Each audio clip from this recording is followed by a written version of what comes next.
Hello everyone and welcome back to a brand new video where today we return with round 12 of Season 2 of our F123 My Team Career Mode. Yes, we're back this weekend. Formula 1 returns to Circuit Pourchaire and Castellet. I always thought it was, understandable why France dropped off the calendar again inside the world of Formula 1. But, the circuit still being inside F123, I thought, you know what, let's give it a go, see what it's like on the new game. Am I expecting any major changes to the venue?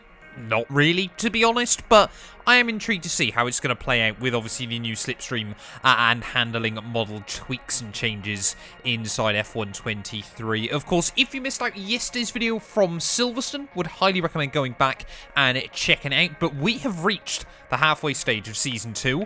And that means some driver transfers have gone down. Now, we were not happy with the way Theo Pourchaire was getting on early on this season. So we have gone and poached out of Williams a young Liam Lawson. Yes, decided, he'd been doing pretty well so far in that Williams car. I was trying to get Albon still. He's just not playing ball with me at the moment. He just does not want to join 2-2 Motorsports, so might have to give up on the Alex Albon dream. But that has led to a bit of movement up and down the roster. Of course, Liam Lawson has come to us. Theo Pourchaire then has moved over to Haas. And then I think Kevin Magnussen has gone from Haas to Aston Martin. And then from Aston Martin, Logan Sargent has gone back to Williams. So a few little tweaks and changes. A lot of rosters are remaining unchanged at the halfway stage of the season. Nick de Vries now, of course, I can say this at last, no longer with a Formula 1 drive in real life there. So, yeah, definitely going to be interesting to see when EA put Daniel Ricciardo back in the game, taking his place. But, yeah, back at Circuit Pourchaire this weekend, of course. If you're new around here, please do make sure you leave a like, get yourself subscribed to the channel. Daily F1 My Team content until we win that World Championship. So let's head out then to Pourchaire and hopefully we can try and get another good weekend under our belt. Well, here we are then, making our return to Le Castellet and Circuit Pourchaire. Like I said, France is so weird, considering it's the home of Grand Prix racing. It does have a very, very on and off love affair with Formula 1, which, is a bit of a shame. There is so much history around this venue. I think many would argue, maybe they need to look at Le Mans Bugatti at some point. I think it hosted one F1 race ever, if I remember, back in like the 60s or 70s. But, maybe make a few changes to that venue and you've got a pretty good, motorsport-loving area. And you can finally try and combine the history, because Le Mans, of course, hugely successful. And, France, it's got such a big history as well in the sport. Only one world champion, though. Weird little fact about France. They've had many Grand Prix winners, but only Alain Prost was ever a world champion for France. And boy, did he win a couple of those. But anyway, need to try and get set up ready with the venue. Looks like it's going to be a wet Grand Prix come Sunday. So running a little bit more downforce throughout the weekend, of course, preparing ourselves for that. But are we going to get a purple score first time? Running our way through the final corner then. Of course, the two DRS zones around Le Castellet up towards the line. I think this is only going to be green, unfortunately. Yeah, a few points away. Right, race sim run up then next. Unfortunately, qualifying sim back once again here. So EA really don't like me picking up R&D points, it would appear, inside F123. But yeah, hopefully, I've always found this circuit quite good fun. Okay, we need to get on with this, apparently. And heading out of the final corner then. Luckily, the rain has stayed away for now. That is going to be a purple score then to finish off free practice. We've learnt a lot, and I feel like we're a lot more prepared now for qualifying.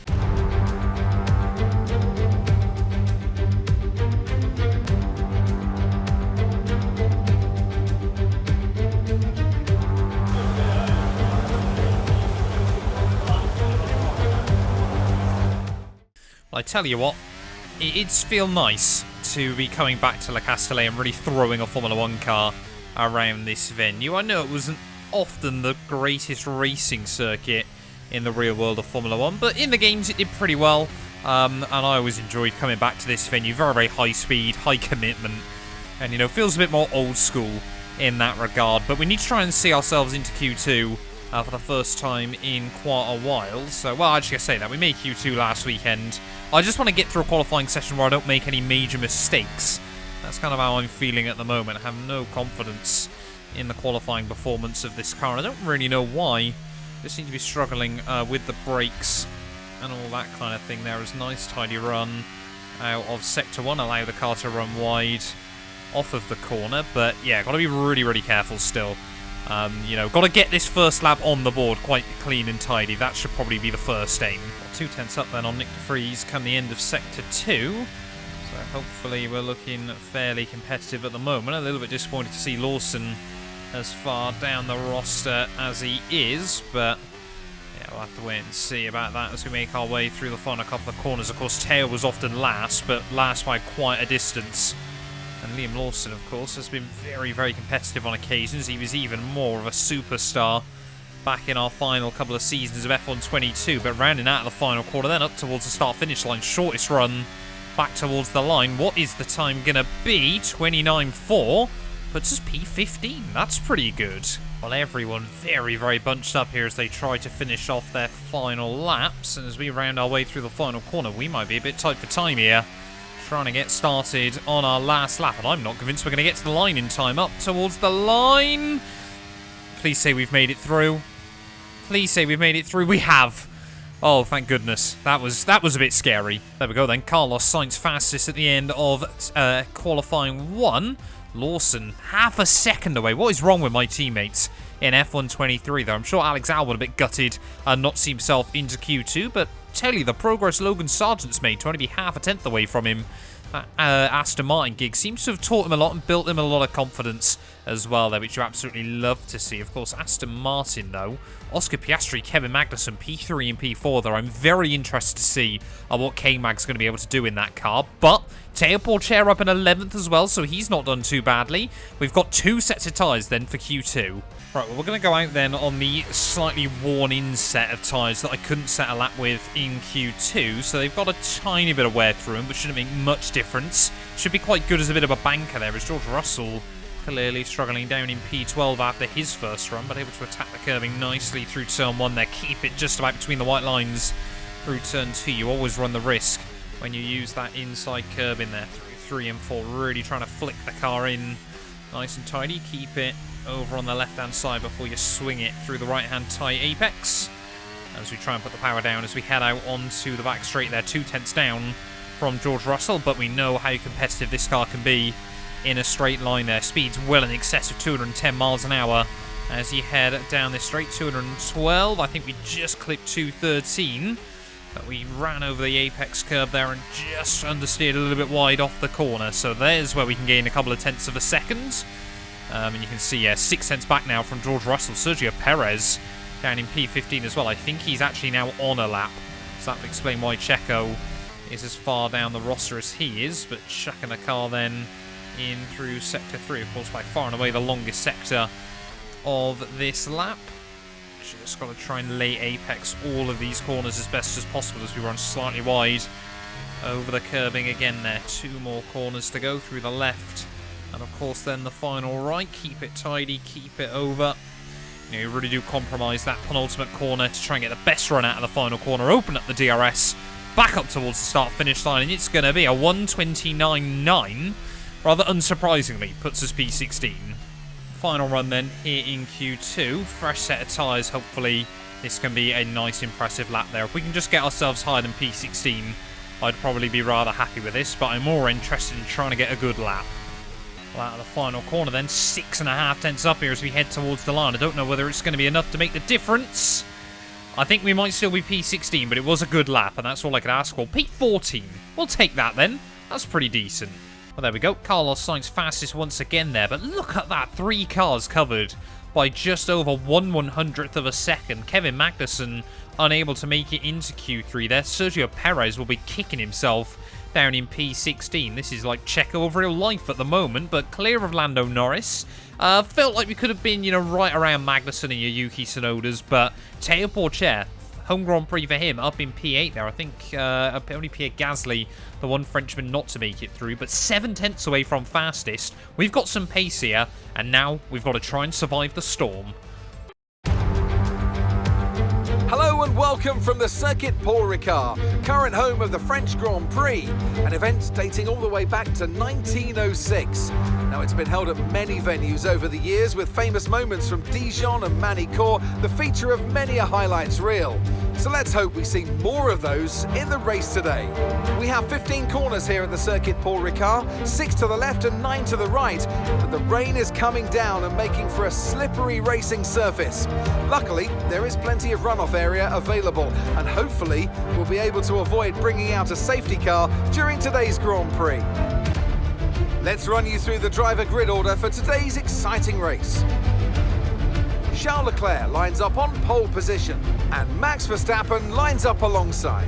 Looking down the rest of the grid, we have Oscar Piastri, Stroll, Hamilton, Theo Pourchaire, Ocon, Tsunoda, Magnussen, Joe, Sainz, Gasly, Russell, Mr. Monaco, Norris, Perez, Albon, Sargent, Hulkenberg, Bottas, De Vries and Liam Lawson.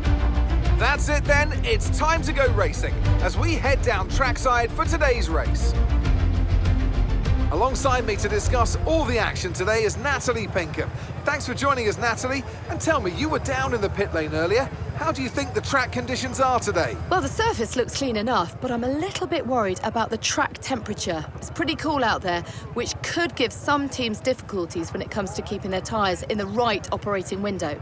The cars out there that work their tyres hard and really put a lot of energy through them, well, they'll be the ones that are better off. Right, here we are then, on the grid, ready for the French Grand Prix, and the team with all their raincoats on. This one is about to get interesting, and immediately it doesn't look like we could try and go to the end on that set of the full wet tyres there. Definitely doesn't look like intermediate conditions either, so we're not even going to try and gamble that. But yeah, this one is going to be quite the endurance test then. Yeah, George Russell just in front of me. Carlos Sainz there as well with some grid penalties. So a lot of cars out of position. And that's going to give a lot of different drivers an opportunity. Charles Leclerc on pole position. World champion Charles Leclerc on pole position, I think. For only the second or third time this season. While changeable condition races have often... Oh, hello George Russell. Delivered some interesting drama both this and last season. And I'm getting the... I'm sensing there's opportunity today in the air as well. You know, somewhere between all the moisture, there is opportunity here at Le Castellet. If we can try and get a good run down into turn one, and hopefully we can have a good race of it. As, oh no, just jump the launch slightly. Just waiting on our cars at the rear of the field. Then Liam Lawson at the back of the grid, waiting on those 5 red lights. Lights out, and away we go, trying to make sure we don't hit the anti-stall there, but not getting fantastic hookup, to be honest. Lando Norris immediately trying to look for it. There's all everyone weaving around there. We're just going to try and get to the outside in towards turn one, and George Russell is immediately going to slam that door shut there. Tiny bit of contact with the Mercedes. No harm, no foul, though, by the looks of it. So, whoa! Big snap of oversteer there off the corners. We try and put the power down. Sergio Perez, Logan Sargent are going to say thank you very much. We'll try and keep it up the inside of Logan, as these are horrible conditions early on in the Grand Prix. A lot of concertina and up though through the next couple of corners, so we are going to try and go on a bit of a fight back there to the inside of Lando Norris. And you can see Sainz already trying to make some progress, as yeah, these are not fun conditions at the start of the French Grand Prix there. AI, they know where the grip is. I unfortunately don't. So this is going to be a lot of trial and error early on, as 3 wide, Sargent and Perez as well. And I'm just not wanting to get involved in that contact, I think, between the Williams and the Red Bull car just in front of us. As Sargent then will sit on the apex off the corner. Can I try and put the power down, get round him again? Looks like we might just be able to, but the AI have got... Look at the straight line speed Logan Sargent's got. Is that Williams not running down force at all around here? How has he still found the grip through the next corner? As here goes Alex Albon in the other Williams, trying to have a look down the inside of me as well. We've got to give him the room. Got to try and pinch him on the apex there and use... Whoa, no. And that's what I mean about the traction. No grip at all, no feel early on. And we are the first car to go round then here in Le Castellet. And that is very, very frustrating. Far too early on. Absolutely not over. Mark's spot on there, but these are some horrible conditions here as Max Verstappen leads the way at the end of lap 1. These are conditions, of course, he thrives in as we just can't get the car where I want it. 4 seconds back from Nick de Vries come the end of lap 1, but of course the AI are going to Constantina up and really battle each other. They've got to be the worst conditions I've ever driven in F1 23. This is a really big challenge early on this afternoon. You can still see we're not really closing in on Lawson or de Vries at the back of the field. I'm still trying to learn sort of what we can do, what we can get away with and what we can't. But yeah, it's a big old test early on. Of course, like I said, the AI know where the grip is. They know exactly what they're doing. I don't, so we're kind of stepping into the unknown. It's like they've done 100 laps of practice in these conditions before the race. Well, as we're building confidence and the rain starting to slow down slightly, or at least the track getting drier, gaps are finally coming down a bit. It's not like we're going to spend all afternoon doing the Nick de Vries experience right at the back of the field. And speaking of Nick de Vries, he is the car, of course, I'm still trying to close in on. But yeah, I feel like first half of this race, probably quite lonely, but to be honest, probably not the end of the world, actually. Has given me a good opportunity to kind of learn the track conditions and, you know, really what extreme wet weather driving is like inside F1 23. So I'm not complaining too much. Yeah, this heavy rain's going to be here for the rest of the afternoon, Mark. We both know it.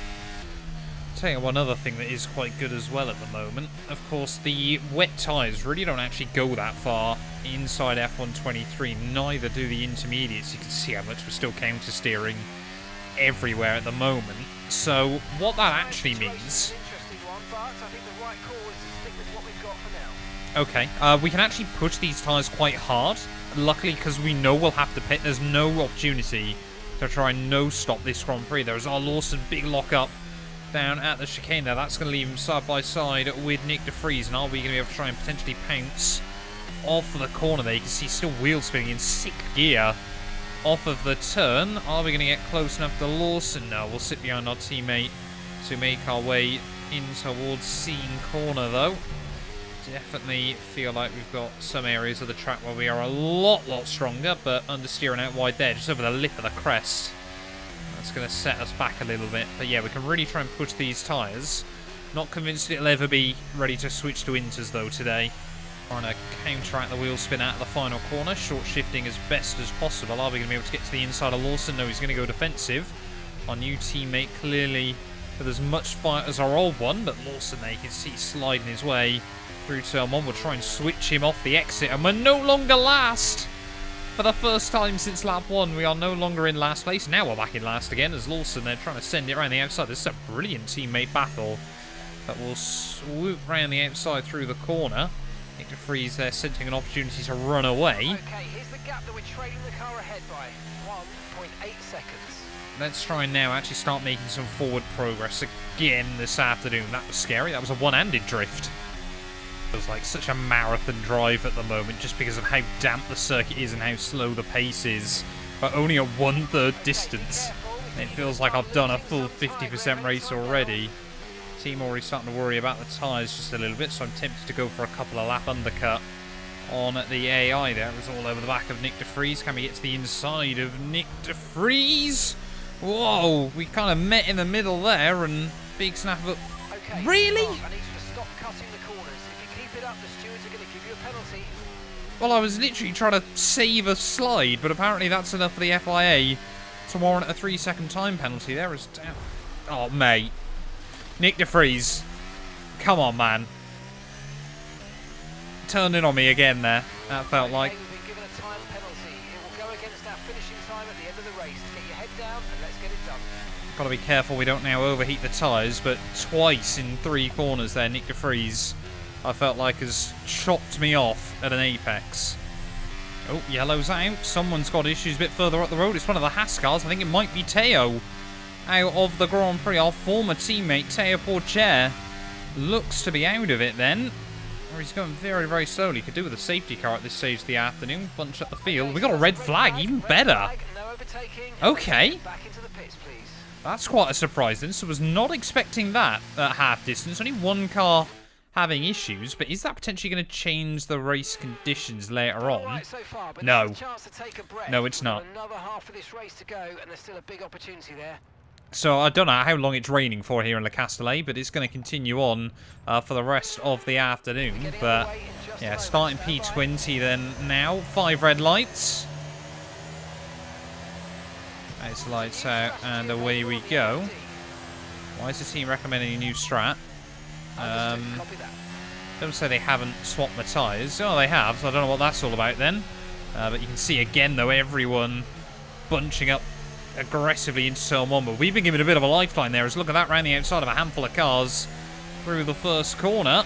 Still got to contend with that 3-second penalty as we're still 3 wide off of the exit. Oh, big lock up there as we try and get the car slowed down side by side with Hulkenberg. I think that was Logan Sargent on the inside there. We'll go down the inside of Valtteri Bottas. There's one driver you can rely on to jump out of the way. Of course, it's going to be Valtteri. And look at that, back into P16 then, early on off of this restart. So that red flag has certainly worked out nicely for me. But yeah, how will that red flag affect things there? And my 3-second penalty is one of the Aston Martins now running up in P2 there. It's got the jump on Max Verstappen as Charles Leclerc streaking out into the lead at the front of the field. But we need to try and make as much progress as early as we can now. Effectively, we've got a big reset in this race. What's happened is it's now a 25% race. And, yeah, definitely the right call to say what we got. And, of course, we've now got all the experience that we had from the first half of this Grand Prix. So that red flag has really been beautifully timed for us. Of course, effectively means no one is probably going to pit this afternoon. Are you serious? Okay, mate, we might need to Are you serious, Zhou Guanyu? I've got some options for you, so go and check your MFD. What was that? And we got another red flag because Zhou Guanyu's just turned me around. What is that about? I think Lawson's out of the Grand Prix. But officials aren't looking to push for a safety car right now. Just be careful.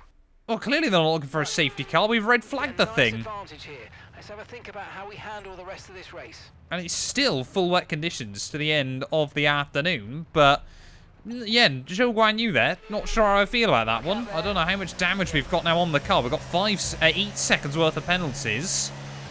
And it's lights out and away we go once again then. So, chaos off the restart there as we're going to try and get another good start then around the outside of a couple of cars in towards the first corner and make sure we try and get clean around Zhou Guanyu as well as that time around, finding a massive avenue down around the outside. But yeah, Zhou Guanyu, I was pretty much up over the curbing. Don't feel like I could have given him much more room.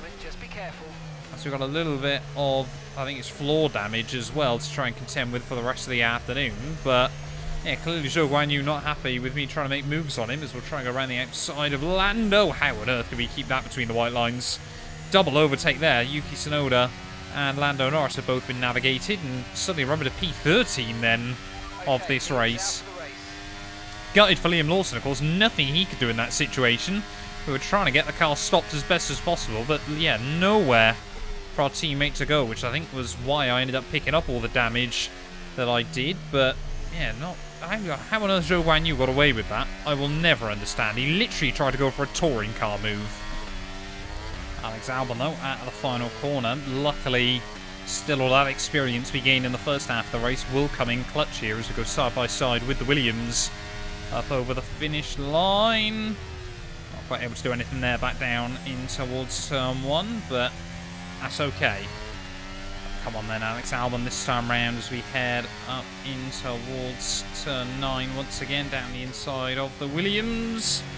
Very, very sketchy through there, side by side in the dry, never mind in the wet, but we both gave each other racing respect. Alex Albon, you know what? He's going to try and keep the place. Not going to do a Zhou Guanyu into the next corner. And Sergio Perez as well, we can see just in front of Albon.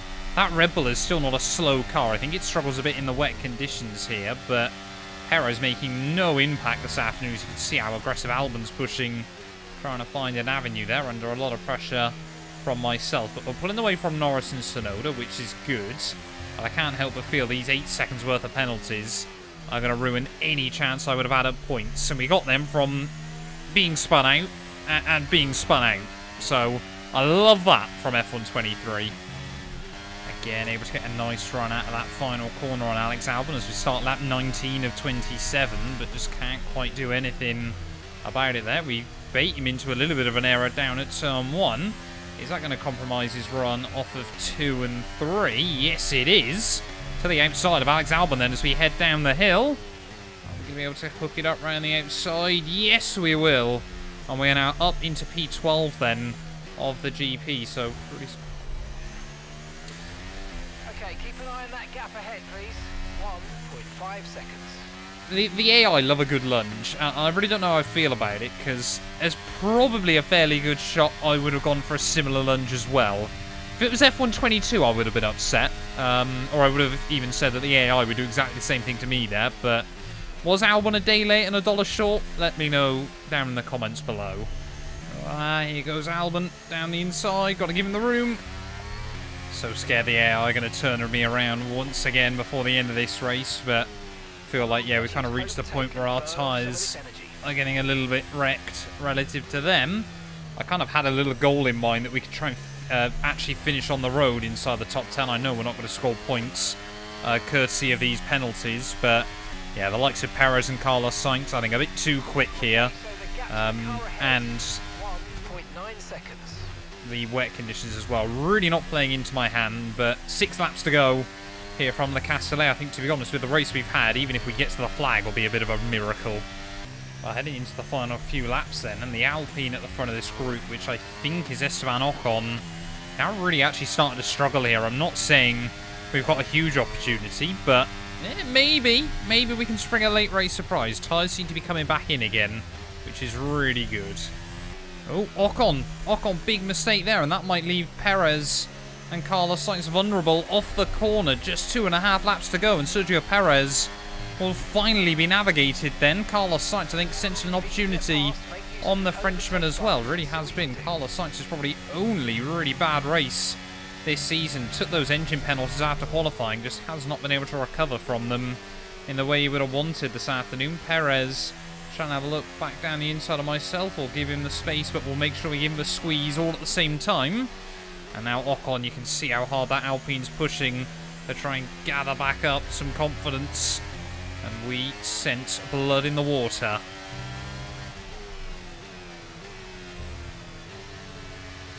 Sainz there, a little bit stuck behind the Frenchman. I'm going to be way down at the apex, but we're going to slow it down. Big kick of oversteer on the exit, and Perez will say thank you very much there. And sneak by Carlos Sainz as well. And suddenly now, we are into the top 10 later on in the day here at the Castellet. Of course, it's still not going to count for anything, but I think the penalties that we've got have been undeserved. That's my personal view on it. Let's try and see if we can get Ocon, though, in these final couple of laps. The final lap then here from the Castellet, and what a dramatic race this has turned out to be this afternoon. 27 laps, 1 self-inflicted spin, 2 inflicted spins by the AI, 2 red flags. It's been quite a crazy run. And a lot of overtakes and wheel spins and catches and slides and scary moments and all that good stuff you come to expect. Would have been nice to do a dry race, I won't lie, around this venue. I mean, it has been torrential rain now for hours around the La Castellet circuit. You know, I would have thought this race, sensibly in real life, would have been red flagged a long time before it did inside F123. But, I mean, considering the floor damage as well, I don't think in the slippery conditions it's made much difference, of course, because there's so little grip out there anyway. You don't really notice it. Sergio Perez sensing an opportunity, and I'm locked up on the final lap. Come on, keep it. Oh, Checo, I'm still there, man. I haven't completed the move yet, my friend, as we'll go side by side with Sergio then off of the corner. I'm looking at the mini-map. We'll probably be out around Zhou Guanyu, actually, once the penalties have applied. But like I said, I think, to be honest, to even just survive this Grand Prix has been quite the achievement, as Perez, again, I think, wanted to have a look down the inside, but we're not going to allow that to happen. We're just a handful of corners to go. I am, however, going to run wide over the curbing, and we're still going to be side by side with Checo then as he breaks late in towards the final few corners, diving it to the outside of me as we try and put the power down. But into the final corner, Charles Leclerc back on top. The second win of the season, if I'm not mistaken, for the Ferrari man and our reigning world champion. Is he finally going to start trying to bring a championship fight to Max Verstappen? The Dutchman will follow him home in P2. The Mercedes in P3, they're ahead of, I think, both Aston Martins, and will be P10 on the road. A great race then and a fantastic victory here at Paul Ricard. Natalie Pinkham, how do you think they were able to set themselves apart today? I feel consistency was probably the key today. There's being quick, and then there's being quick lap after lap after lap. If you can do that, you can capitalise on other people's errors without making many of your own. And that's an approach that can push you a long way up the field.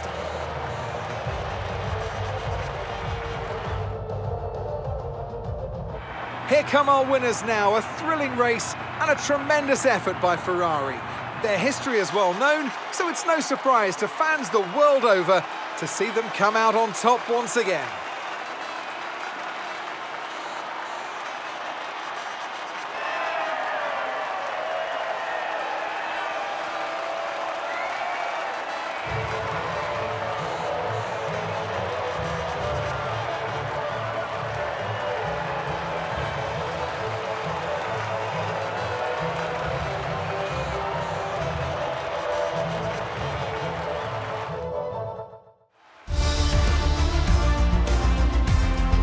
And now let's take a look at the drivers' standings. Max Verstappen should be pleased with his performance, making gains at the top of the table. So then, Natalie Pinkham, who would you rank as your driver of the day? I have to give it to Miss Monaco. It was absolute chaos out there today, but this driver emerged with such a cool demeanour. And that is the sign of a great racer. It's time to check out the constructors' standings. The lead at the top comes down after a strong weekend from the challenging pack. Well, what an end to another fantastic weekend of racing. Thanks to everyone who joined us, and we'll see you for the next one. Well, there we are then. Charles Leclerc back on top here in Le Castellet in a race that took over an hour to complete there. Max Verstappen P2 ahead of Hamilton. And yeah, look at that. Aston Martin 4th and 5th there. Magnussen really might be the X factor that Aston Martin have been looking for there. Gasly, Russell, Stroll, Ocon and Perez will round out our top 10. Then looks like Albon actually got a jump on Stroll come the checkered flag. And yeah, 14th to 15th for us, but in my heart, I know we scored points here today. Logan Sargent as well, picking up a 5-second penalty. But it means Max Verstappen, though, 55-point lead now at the top of the table ahead of Carlos Sainz. Sergio Perez in P3, still ahead of Russell and Lewis Hamilton there. And Charles Leclerc starting to make some gains once again. 2 points between myself and Piastri. But could Magnussen be a bit of a threat later on in the campaign as well? Constructors-wise, though, still ahead of Alpine. But I think Aston Martin now are probably going to start pulling away 1 point between Mercedes and Ferrari, though, as we cross the halfway stage of the season. But we've got one more race before we head into Formula 1 summer break. We'll be back tomorrow ready for the Belgian Grand Prix. I think we need to get to the summer, wait for all those new upgrades to go on the car, and hopefully the second half of the season we can really push on. Thank you all so much for watching as always, and yeah, we'll be back tomorrow ready for the Belgian Grand Prix.